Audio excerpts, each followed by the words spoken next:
Test 1, Section 1. You will hear two students who have just returned to university after their summer vacation. Listen to Louise and Kerry talking about their vacation. First, look at questions 1 to 4.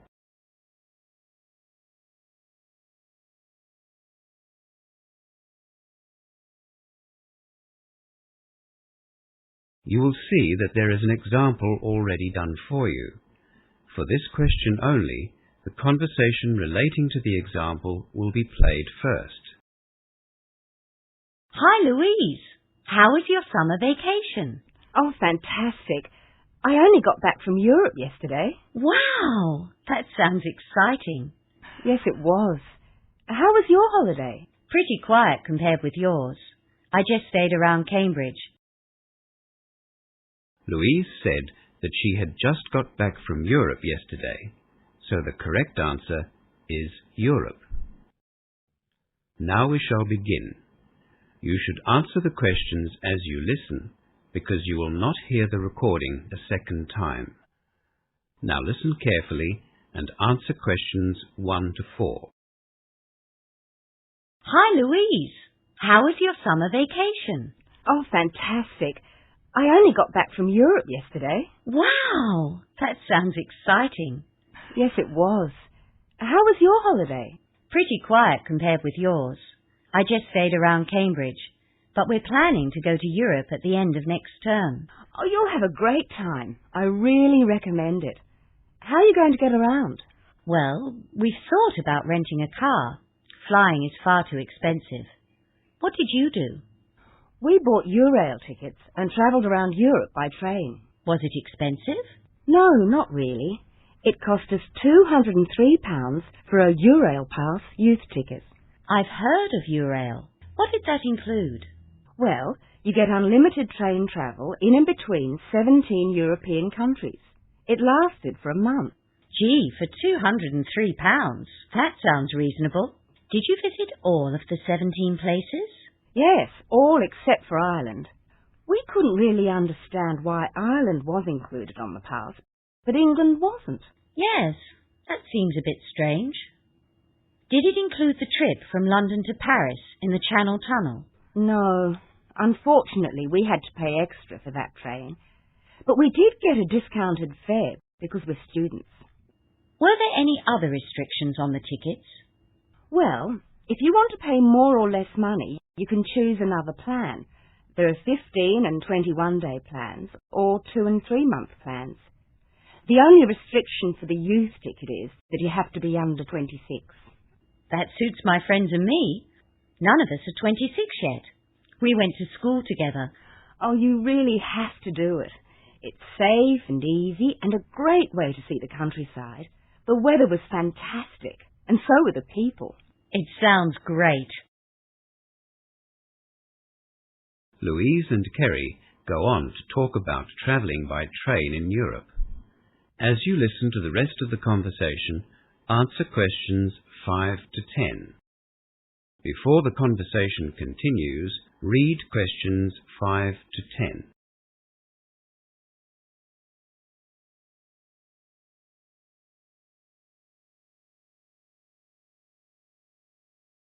What was the best part of your trip? The trains really gave us the freedom to plan our own holiday. We went to lots of places which were out of the way and met lots of local people. You know, small rural towns where trains are still an important form of transport. We'd like to meet the local people. Did you do that easily? Yes. The trains in Europe aren't like the commuter trains in London. People like to talk and have a chat on trains in Europe. That's nice. Yes. The train times were okay as well. Sometimes we had to get up early to catch the trains, which were crossing into another country. But most of the time we were satisfied with the timetables. Very punctual. Should we take an alarm clock? Well, I would. Having an alarm clock made us sleep more comfortably. We knew that we'd wake up on time. And were the trains safe? Did you travel at night? Lots of students travelled at night because it saved having to pay for accommodation. I hadn't thought of that. Well, lots of others have thought of it. We preferred to stay in local pubs or student hostels because you could mix with the locals. The night trains were filled with British students. It sounds as if you had a very positive experience. Is there anything you'd recommend we take or do? Let me see. I can certainly tell you what not to take or do. Don't take much luggage. There just isn't very much room in the trains for big suitcases. A backpack or 2 small bags is better than 1 big bag. That way you can also get on and off the trains easily too. I'll remember that.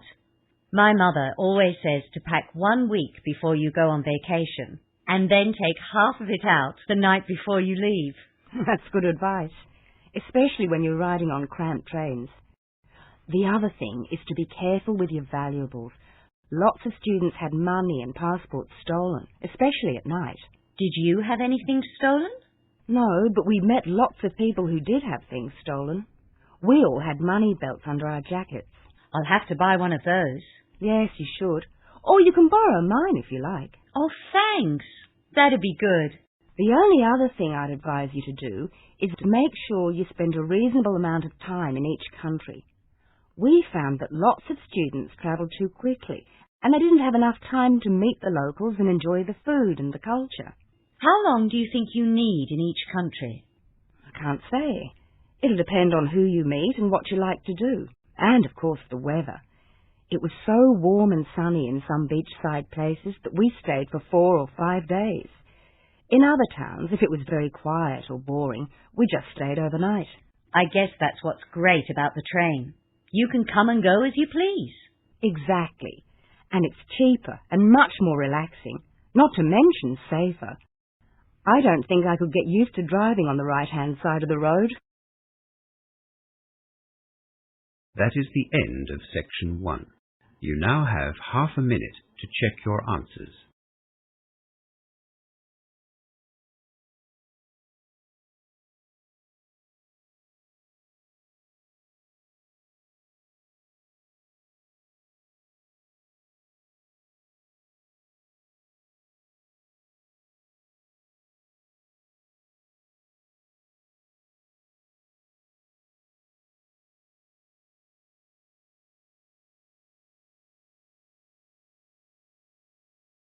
Now turn to section 2 of your listening question booklet.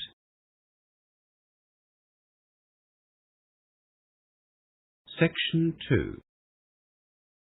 You will hear Diane Kelly, the admissions officer at Central City University, talking to a group of newly arrived international students. As you listen to the first part of the talk, answer questions 11 to 16. Before you listen, look at questions 11 to 16.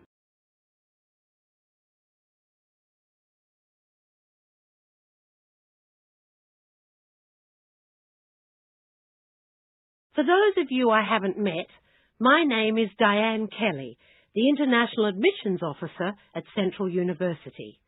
Today I'm here to explain some of the student support services which you might like to access during your courses. The first thing I'd like to make clear is that you are all entitled to this help. All you need to do is ask for it. You have full access to all of the regular university facilities here and additional services set up exclusively for international students. These services are grouped under 4 main areas of responsibility: academic support, librarian services, administrative services, and those provided by the Student Union. The staff in academic support services is qualified to assist you in course selection, content description, and explanation of assessment criteria for individual subjects. We also have an international student advisor who is there to help students from non-English speaking backgrounds. All of you have achieved the English requirements for entry to your particular courses, but it is possible at some stage that you will need language support. The International Student Advisor is there for that purpose. Be warned, though, he is very busy at the end of semesters and he won't write your assignments for you. If you need assistance with general study skills, the International Student Advisor will probably direct you to our Library Services staff. Library Services is made up of 3 departments: Research and Resource, Study Skills, and the Student IT department. The Study Skills department is very active in promoting small learning and study groups. They will gladly help you to join one of these groups by matching your needs with other students. After you get your student cards, the Student IT department will arrange your email access and passwords for the university computers. You do need to have your student card first, so don't go there without it. Student cards are issued by administration officers in the Administration Student Services area. A lot of you are in homestay at present, but if you want to move into more independent style accommodation, see the housing officer at the administration building. Don't be too optimistic though. Good, cheap accommodation close to the university is in high demand. It can be found, but we advise you to see the accommodation officer early. We also have a student employment officer and, of course, the homestay officer whom you would have met already. The university bookshop, and most importantly our international department, is in the administration building, so make sure that you come and see us if you have any questions about your passports or visas. The Student Union is also very active and provides some great services. For example, if you have any personal or financial problems while you're here, the Student Union offers a student counselling service. You will need to make appointments to see a counsellor. If you feel that you're not being treated fairly by another student or lecturer or university staff member, you might like to access the Equal Opportunity Service offered by them. They also run various social and sporting clubs and activity programs which I'd encourage you to sign up for. Before the final part of the talk, look at questions 17 to 20.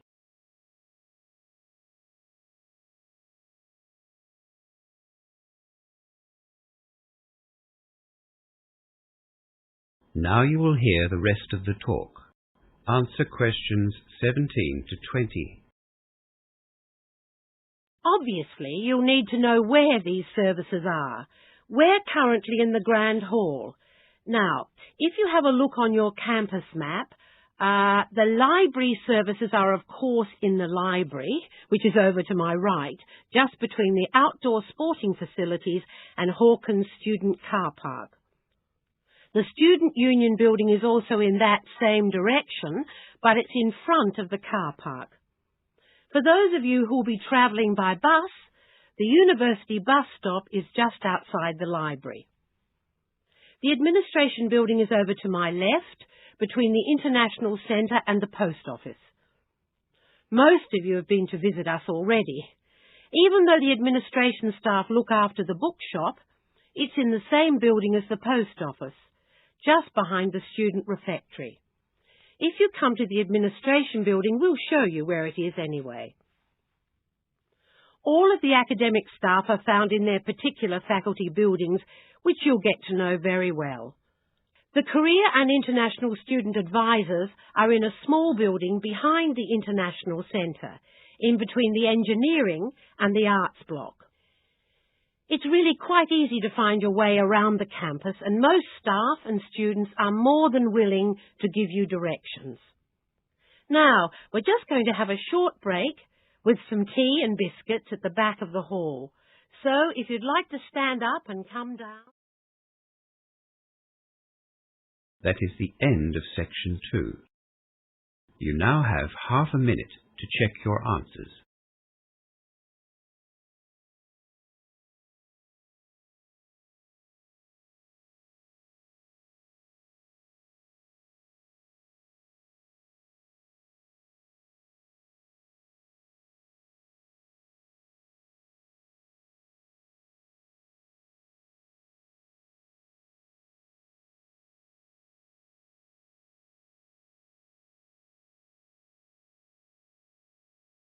Now turn to section 3 of your listening question booklet.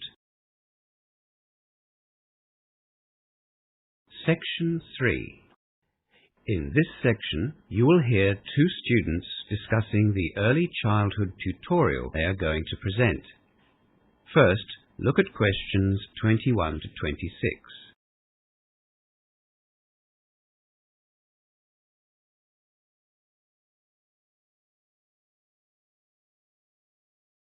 Now listen to the first part of the discussion and answer questions 21 to 26. I don't suppose you've come up with an idea for our tutorial presentation, have you? Well, as a matter of fact, I have. I thought we could talk about the obvious differences we see between the sexes as children grow up. Do you mean the differences we see between males and females as a result of the way they are brought up? No, I mean the differences that exist from birth. That sounds like a lot of work, Rose. Not really. Do you remember in our first early childhood lecture, we were given a list of differences which were observed in male and female babies and toddlers in the UK? I wasn't here for the first 2 weeks of the semester, remember? I had problems getting my passport. Oh, that's right. Well, it was really fascinating. A group of behavioural scientists in England selected 100 children to observe over a very long period, 20 or 25 years. They were brought up in families who treated girls and boys in the same way, no special treatment for either of the sexes. They observed their play and their reactions to various situations, set up little tests, I suppose. How old were the children? The first observations were carried out when the babies were only a few hours old. They concluded that girls were more sensitive to touch than boys at that early age. How did they end up with that conclusion? Well, the lecturer didn't go into detail. I think he just wanted to get our interest, whet our appetite. There were lots of tests and observations done from soon after birth, right through to their early 20s. I thought we could investigate some of the case studies and then present the results in the tutorial. Well, that's a good idea, Rose. It'll be interesting, but it will also give us the chance to collect information for our end-of-term assignment as well. It'll also be a good opportunity to check out the resources available in the library. I haven't had the chance to spend much time there yet. Have you? The last 4 weeks have just been so busy. And of course, I had to catch up on the 2 weeks that I missed. I haven't had the chance either. I've heard that the library research staff are really willing to help out. Well, we can find out if that's true or not. We'll need to make an appointment to see them. Apparently they're in high demand. We only have 2 weeks to prepare for this tutorial, so I think we should definitely start as soon as we can. Let's see the tutor this afternoon and tell him about our plan. If he agrees, we can get started on our research. Okay, I'll go and see the tutor. You can make a booking at the library. Rose goes to the tutor's office to discuss the topic for their tutorial. Before listening to the rest of the conversation, look at questions 27 to 30.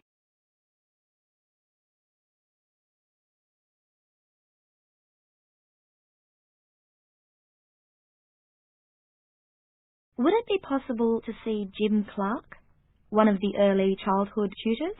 May I ask what it's about?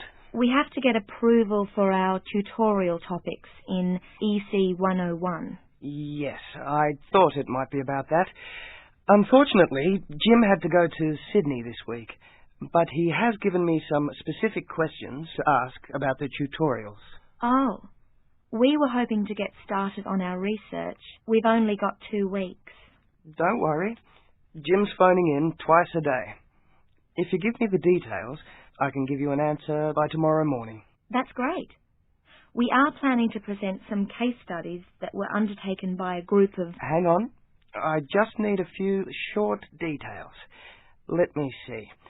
I have to write down what the subject of the tutorial is. Okay. I guess the topic is gender and when the sexes start to act differently. So, is it about how male and female children are different? What can I write here, next to topic? Well, what about how the sexes differ? Okay, I'll put that down as your topic. Jim also wants to know the aim of your tutorial. Well, there are two aims, I suppose.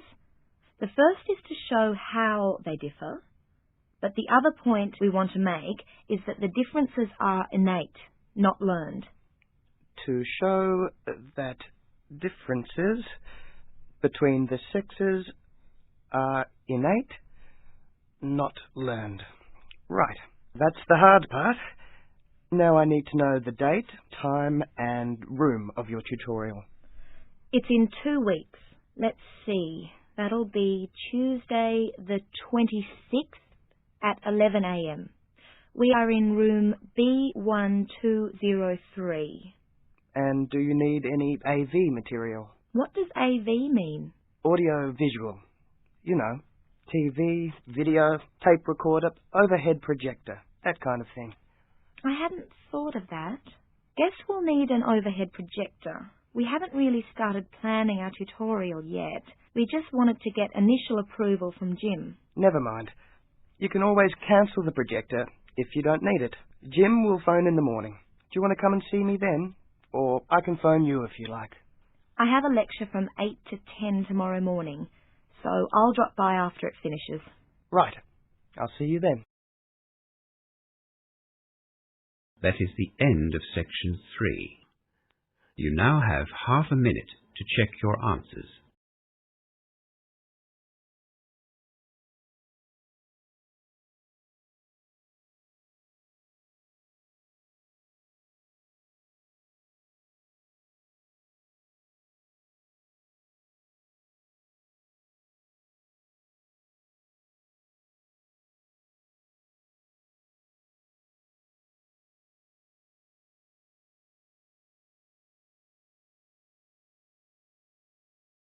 Now turn to section 4 of your listening question booklet. Section 4. You will hear a lecture being given by a university professor to first-year students about the examination period. First, look at questions 31 to 40.